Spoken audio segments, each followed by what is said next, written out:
Everyone, I hope আপনারা সবাই এই ভিডিওটা দেখছেন চ্যানেল 24 এর যে এই ভিডিওটা এটা মাত্র 5 ঘন্টা। আপনারা যদি নাও দেখে থাকেন আপনারা অবশ্যই এই ভিডিওটা দেখবেন।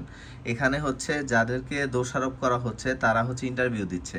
এখন আমার কথা চ্যানেল 24 মানে এত মানুষের ভিডিও পাবলিশ করতে পারে তারা তারা গিয়ে সবার মানে যে রাস্তাঘাটে যে মহিলা মানুষ হাইটা যাইতেছে ওইসব মহিলা মানুষের ভিডিও ফেস তারা চেহারা দেখাই দিতে পারে।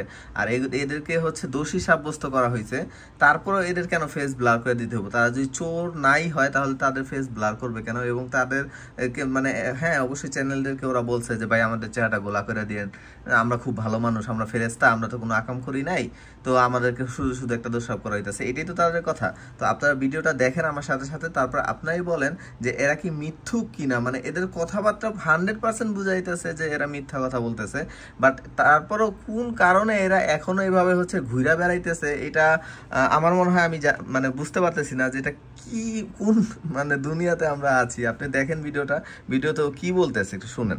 কালকে আমাদের হলে আসলে একটু টুর্নামেন্ট চলছিল, একটা উৎসবমুখী পরিবেশ ছিল।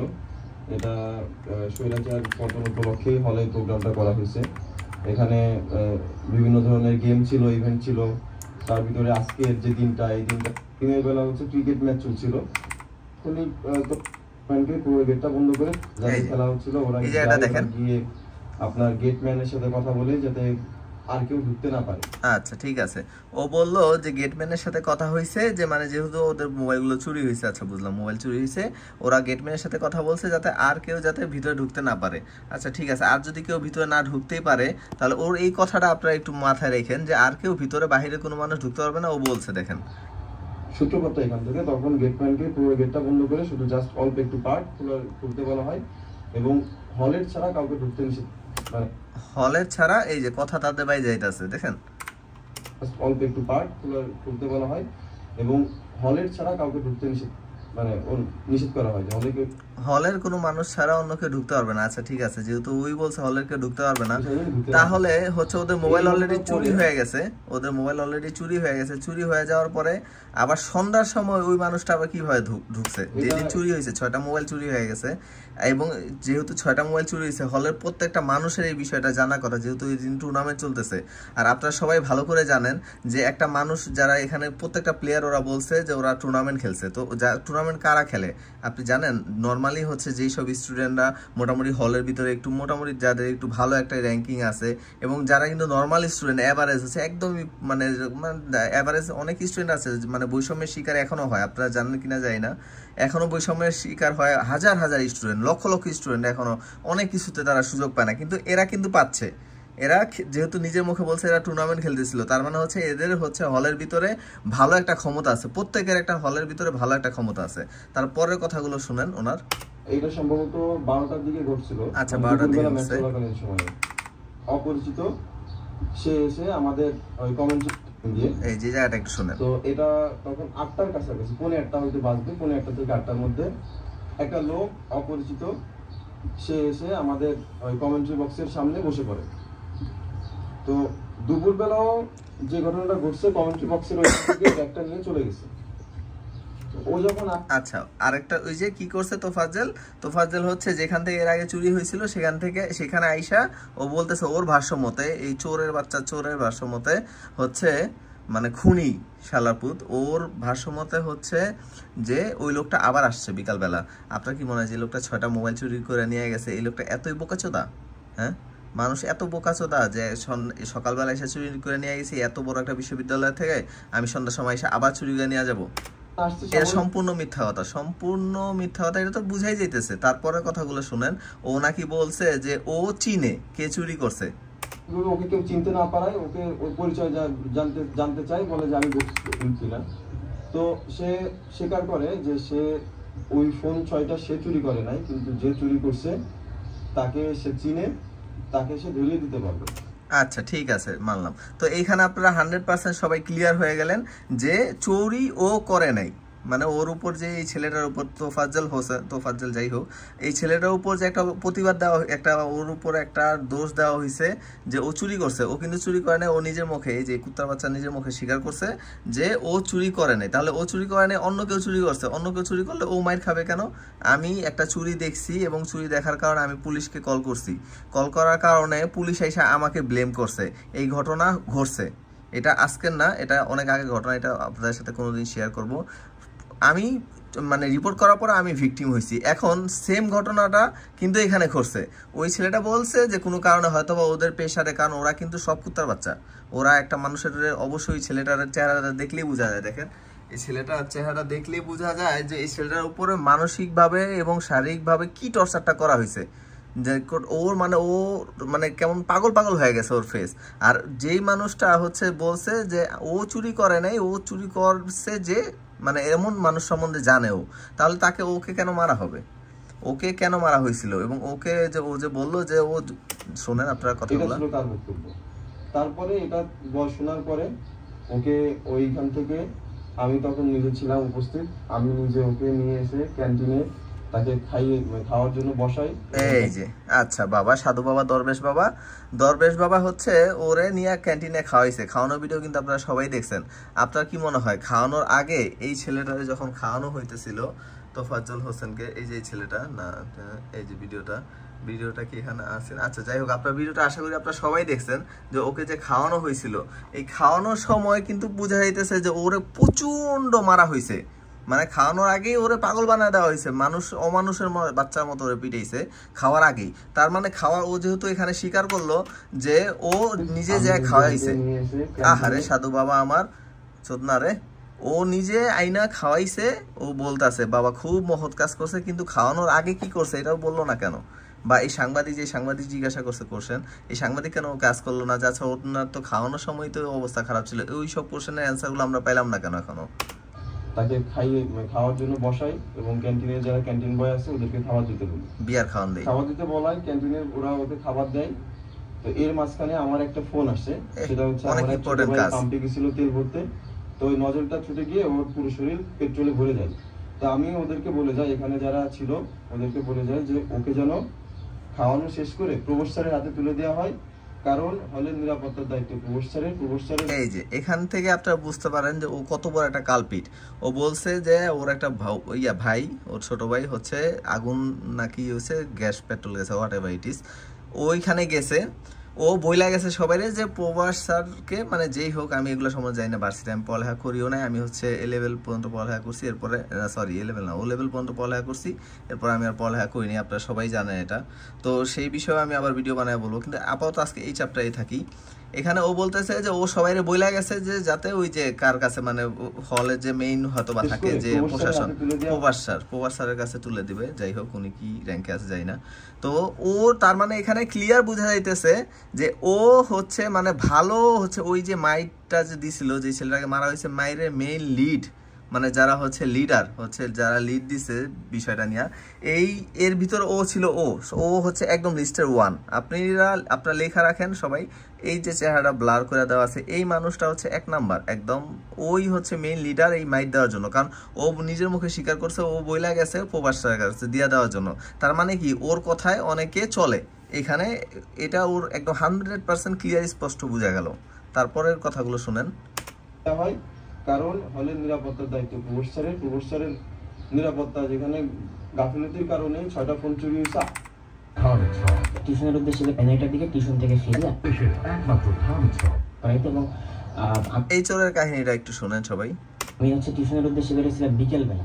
তো যখন দিনের বেলা যখন ফোনটা চুরি হয়, ওই সময় কিন্তু আমার ম্যাচ ছিল, আমি খেলতেছিলাম ম্যাচের মধ্যে। ও স্বীকার করছে যখন মোবাইলটা চুরি হয়েছে তখন ও হচ্ছে খেলতেছিল। তার মানে ও চুরি সম্বন্ধে, মানে একটা মোবাইল আজকে চুরি হয়েছে আমাদের ক্যাম্পাসে, এটা সম্বন্ধে ও অবগত আছে, ও সবকিছু জানে, ঠিক আছে। তো ফোনটা চুরি হওয়াতে ম্যাচের বিঘ্ন ঘটে, দেন ম্যাচটা পোস্টপন্ড হয়ে যায় এবং আমি কিন্তু খেলাতে না থেকে আমি টিউশনে চলে যাই। 2টা টিউশন করানোর পরে যখন আমি আনুমানিক 9:30টার দিকে হলে ঢুকি, তখন আমার টিমের ফুটবল ম্যাচ চলতেছিল। ওই ম্যাচটা আমি দেখি এবং কিছুক্ষণ দেখার পরে দেখি প্রক্টর স্যারের গাড়ি ঢুকতেছে। এই যে এখানে হচ্ছে ও ধরাটা খাইছে। ও আসলে মার্ডারের সাথে জড়িত আছে কিনা আমি এটা জানি না, তবে ও যে এটার সাথে ইনডাইরেক্টলি জড়িত আছে ফুল ঘটনাটার ভিতরে, এটা আমি 100% শিওর। ও মার্ডার করছে কিনা জানি না, বা ও মারছে কিনা জানি না, বাট ও এটার সাথে জড়িত ছিল। কেন জড়িত ছিল? ও সকালবেলা চুরি হয়েছে জানে। ও যেহেতু খেলতেছিল হচ্ছে ভার্সিটিতে খেলতেছে, যেহেতু ও অবশ্যই ভার্সিটির অন্যগুলো স্টুডেন্টের সাথে ওর একটা ভালো একটা আন্ডারস্ট্যান্ডিং আছে। ও যখন চুরি হওয়ার পরে যখন ছাত্র পড়াইতে গেছে, বলতেছে 6টা বাজে এসে ও খেলতেছিল, খেলার সময় এমন সময় হচ্ছে ওই যে পোস্টফোক্ট না কি জানি তার হচ্ছে আসছে, গাড়ি ঢুকছে। তো ও খেলতেছে, এত কিছু করতেছে, ওইখানে একটা পোলারে মাইরা ফালানো হইতেছে, এই সময়টায় ও খেলতেছে। আর হচ্ছে ও এটা বলতেছে, আপনার এটা মানে বাঙালি বলা যায় না, আমার মনে হয় না সব মানুষই এটা বুঝতে পারছে। বাট এই যে সাংবাদিকটা কোন হিসাবে ওর কথাগুলো এইভাবে পাবলিশ করলো, ওর ফেস ব্লার করে দিয়া, যে চোর তো ধরাই পড়তেছে, ও খেলতেছে কোন হিসাবে, যেখানে একটা মানুষের ওদেরই হলের ভিতর পিটায় মার, আবার বলে কি ও নাকি জানেই না। দেখেন, ও এত সকালে জানছে চুরি হয়েছে ফোন, বিকালে জানছে একজন মানুষ ধরা পড়ছে, কিন্তু তারে যে মাইরা ফালানো হইতাছে সেটা সে জানেই না। সে তো খেলার নেশায় ছিল, অনেক খেলার নেশা, প্রচুর খেলার নেশার কারণে পড়ালেখাও করতে পারে না এরা ঠিক মতো। স্বভাবতই আমার কৌতূহল হয় যে তার কৌতূহল হয়েছে মানে সে কিছু জানেই না। রে শোনা আমার এরকম। এরপরে আমি গিয়ে দেখি ওখানে অনেক মানুষজন, হাউস টিচার স্যাররা আছে, সবাই আছে। হাউস টিচার স্যাররা দাঁড়ায় কথাবার্তা বলতেছিল, ভিতরে আরো মানুষজন। আমি কৌতূহলবশত ভিতরে ঢুকলাম যে আসলে কি হয়েছে দেখার জন্য। এরপরে উনি কৌতূহলবশত বসে ঢুকেছে, উনি তো শিশু বাচ্চা, উনি একটা ছোট বাচ্চা, উনি কিছু জানে না। উনি সকালে মোবাইল চুরি হয়েছে, এই কারণে ম্যাচ ওনার পোস্টপোন্ড হয়েছে, সব জানে উনি। বাট ভিতরে একটা মানুষের মাইরা ফালানো হইতাছে, সে ওইটা কৌতূহলবশত দেখতে গেছে। অমন অবস্থা, ওই অবস্থাতেই তার একটা ভিডিও পাবলিশ হয়ে গেছে, তাকে চোর বানায় দেওয়া হলো। সে তো একদম কচি খোকা, সে কিছুই জানে না। বাহ, মানে ঘটনাটা অনেকটা এরকম হয়ে গেল না তার কথাটা? মানে একটা নাটক যে বলবে একটা কথারও তো একটা লজিক লাগবে। আমার মনে হয় কি এইসব মুহূর্তে মানুষ আউলায় যায়। যেমন লাস্ট মুহূর্তে যেমন আমাদের দেশের যে একটা স্বৈরাচার শাসকের যে পতন হয়েছিল, ওই মুহূর্তে যেমন মানে উল্টাপুল্টা কাজ করছে, শুধু উল্টাপুল্টা কথাবার্তা বলছে মুখ দিয়া, ওরা উল্টাপুল্টা কথা বলা শুরু করছে। ঢুকে যে দেখি যে হচ্ছে একজনকে মেরে শোয়াই রাখছে। এরপরে আমি জিজ্ঞেস করতেছিলাম ভাইদেরকে যে ওইখানে হচ্ছে আমার দুজন সিনিয়র দাঁড়ানো ছিল। আমি জিজ্ঞেস করলাম, ভাই কি হয়েছে এখানে, কখনকার ঘটনা, বা হচ্ছে আসলে ঘটনাটা কি? আসলে ঘটনাটা কি? হ্যাঁ, মানে সকালবেলা মোবাইল চুরি হয়েছে, আপনি জানেন 6টা মোবাইল চুরি হয়ে গেছে, গেট লাগাই দেওয়া হয়েছে, ম্যাচ পোস্টপোন্ড হয়েছে, ম্যাচও মানে তাদের সমস্যা হয়েছে। বাট হচ্ছে এখন আপনি জানতেছেন, আইসা জিজ্ঞাসা করতেছেন, ভাই একটা মানুষের পিটায় মেরা ফেলেছেন কেন ভাই? উনি কি দোষী নাকি নির্দোষ? আপনারা এটা জানবেন না? আহারে শোনা আমার কুত্তার বাচ্চা। এর মধ্যে হচ্ছে আমার একটা বন্ধু আসে, বন্ধু এসে ও দেখলো এবং অবশ্যই দেখার মতো ছিল, মানে খুবই বাজে অবস্থা ছিল। এবং এটা হ্যাঁ, ওর এই কথাটাতে বোঝা যায় যে হয়তো বা কোনো না কোনো ভাবে হয়তো বা ওই মায়ের সাথে ছিল না, বা ওই মায়ের দেয়নি, যেহেতু ও নিজেই বলতেছে যে বাজে ভাবে, অনেক বাজে ভাবে। তবে এর আগে যেটা ছিল ওইটা কিন্তু একটাবারও বলে নাই যে খুব খারাপ অবস্থা, ছেলেটা মারা যাইতেছে, এরকম কিন্তু কোনো কিছু বলে নাই।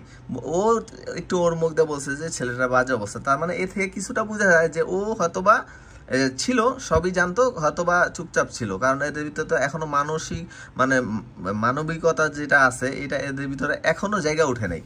সব কিছু গেছে, সরকার গেছে, তারপরে তারা তো বীজ রেখে গেছে না, এই বীজগুলাতে হচ্ছে এখন দেশের ভিতরে ভেজাল করতেছে। তারপরে কথাগুলো শুনে দেখেন, দেখার মতো ছিল না। এবং বন্ধু আমাকে বললো যে চল এখান থেকে চলে যাই, খুবই বাজে অবস্থা করে ফেলছে।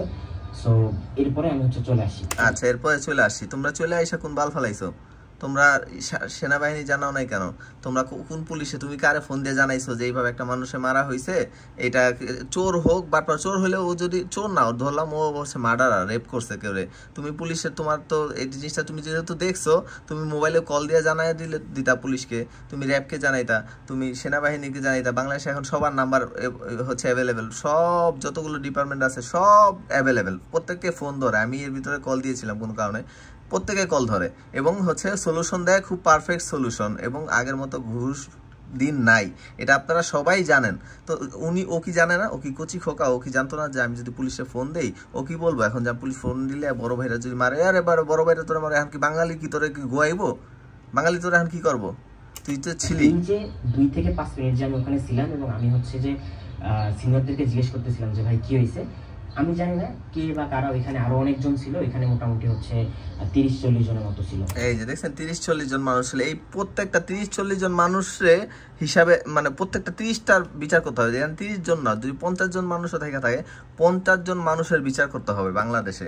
এই বিচার যদি বাংলাদেশে না করা হয় তাহলে আল্লাহ মাফ করুক, আমার মনে হয় না বাংলাদেশে আগামী জেনারেশনের একটা স্টুডেন্ট, একটা ছেলে, একটা মানে আমরা যারা হচ্ছে ডাক্তার ইউনূস সাহেব বাংলাদেশে যখন হয়েছে, উনি অন্তর্বর্তীকালীন সরকার হয়েছে যখন, তত্ত্বাবধায়ক সরকার, তো যখন উনি হয়েছে তখন কিন্তু আমাদের বিদেশ যাওয়ার, বাইরে যাওয়ার যে স্বপ্নটা, ওইটা কিন্তু আমরা কিন্তু অলরেডি অনেকটাই কিন্তু মুছা দিছি যে না, যা পারি দেশে করব, দেশে ভালো কিছু করব। কারণ আগে স্বৈরশাসক নাই এখন আর, যে ভালো কিছু করতে যাব আর ফাটকায় নিয়ে ঢুকাই দিব, ওই দিন এখন আর নাই। তো ও জানে না এটা, ও ও ভালো কাজ করে না কেন, ও জড়িত ছিল এটার সাথে, 100% জড়িত ছিল।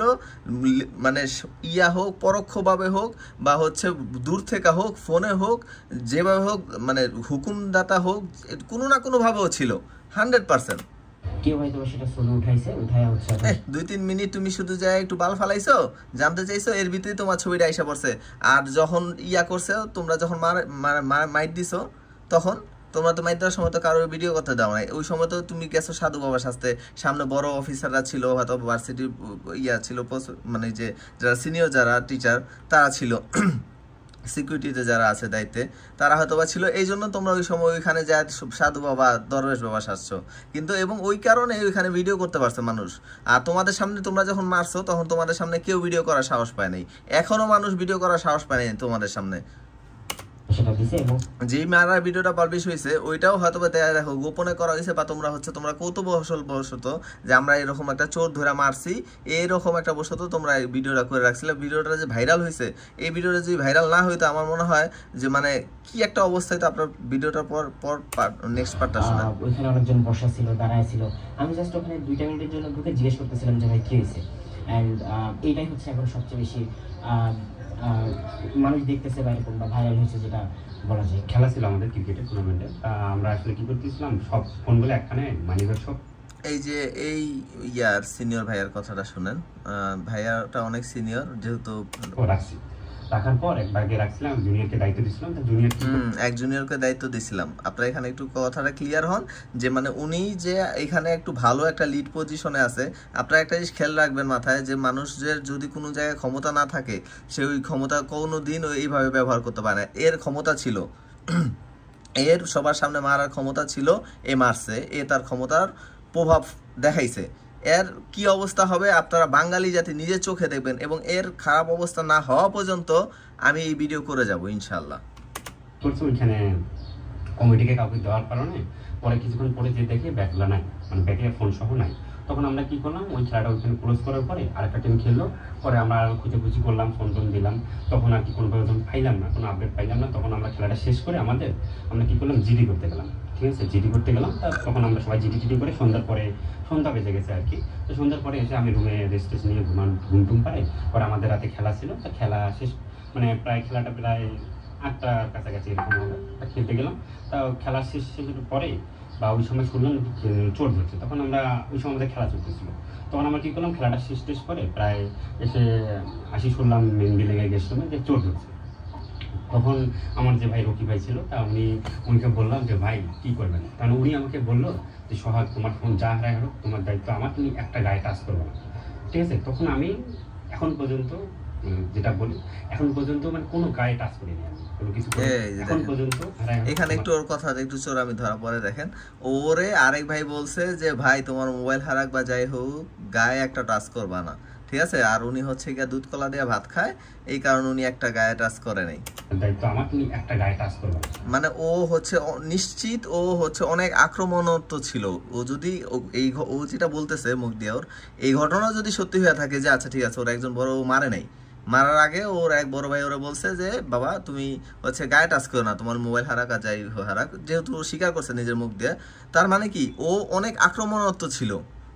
একটা মানুষ যখন আক্রমণাত্মক থাকে, প্রচুর হচ্ছে এগুলো নেশা করে, এগুলো অ্যাডিক্টেড, এগুলো সম্পূর্ণ নেশাখোর। এগুলো নেশাখোর না হলে এগুলো একটা মানুষ এভাবে মারতে পারে না। 100% যায় দেখেন, এগুলো সবগুলো নেশা করে, এগুলো সবগুলো ইয়াবা খায়, এগুলো সব ইয়াবাখোর। ঠিক আছে, তখন আমি এখন পর্যন্ত যেটা বলি এখন পর্যন্ত মানে কোনো গায়ে টাচ করি না আমি, কোনো কিছু করে এখন পর্যন্ত সে গায়ে টাচ করে নেই। তো এখন এই কয়টা আমি যে পয়েন্টগুলো তুলে ধরছি, আপনারা কে কে এই পয়েন্টগুলোর সাথে একমত আমাকে একটু কাইন্ডলি একটু কমেন্টে জানাবেন প্লিজ। Thank you.